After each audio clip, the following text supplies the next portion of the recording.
महाराज जी हमारे यहाँ विशिष्टाद्वैत में जीव और परमात्मा का भेद माने ये तो आपको ज्ञात ही है, लेकिन जीव की भी 3 अवस्थाएं मानते हैं, बद्ध, मुक्त और नित्य मुक्त।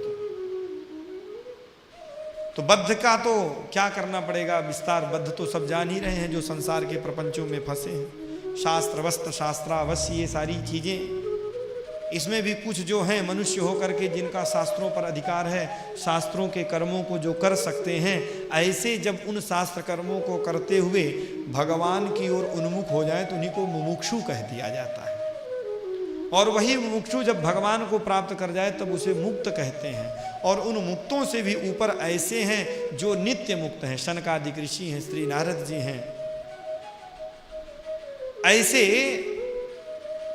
प्रलय होने के बाद भी सप्त चिरंजीवी इत्यादि की चर्चा करते हैं, प्रलय होता रहे इन्हें कोई फर्क नहीं पड़ता। लोमस जी के विषय में कहा जाता है कि चिरंजीवी हैं। जब प्रत्येक कल्प का ब्रह्मा जब अपना शरीर छोड़ता है और दूसरे ब्रह्मा का समय आता है तो इस ब्रह्मा के मरने पर सूतक लगता है, तो सूतक लगने के बाद कितना बाल बनवाएंगे, तो एक रोमा तोड़ करके गिरा देते हैं। लेकिन भगवान का जब कोई कार्य करना हो तो भगवान के दिव्य संकल्प से ये भी भूमि में आते हैं, आते और जाते रहते हैं।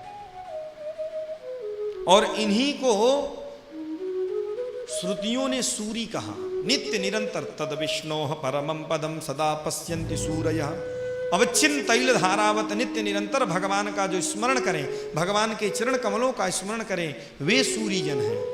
तो ब्रह्मा जी को उपदेश कराए तो ब्रह्मा जी क्या सकल जान गए? कहा नहीं, ब्रह्मा जी की तो बात छोड़ो, जो नित्य निरंतर भगवान का चिंतन करते हैं, नित्य निरंतर भगवान के समीप रहते हैं, सामीप्य सायुज्य सालोक्य सारूप्य, अंतिम में कहो कैवल्य, तो वो भी इत्थमेव यह नहीं कह पाते हैं। जितना भी कह रहे हैं समझ गए भगवान को जान करके, फिर अन्य चिंतन नहीं करते, तो संसार के संबंधों का त्याग करने के कारण वो मुक्त हो जाते हैं।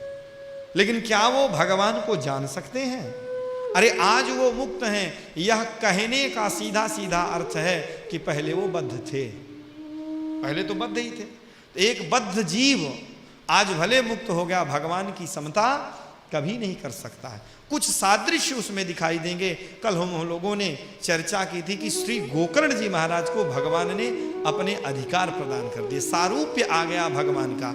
जैसे भगवान कृपा पूर्वक जिस जीव की ओर दृष्टि कर दें वह मुक्त हो जाता है, उसके सारे कर्म भगवान के दृष्टि के प्रभाव से ही जल करके खाक हो जाते हैं। वैसे ही गोकर्ण जी महाराज को यह भगवान ने अधिकार प्रदान कर दिया। उस गांव में जितने लोग थे सबको उन्होंने कृपामयी दृष्टि से देखा और सब मुक्त हो गए। लेकिन मुक्त जीव भी भगवान की समता कर लेगा यह संभव नहीं है। इसलिए जो सूरीजन भी हैं भगवान के विषय में मोहित ही रहते हैं।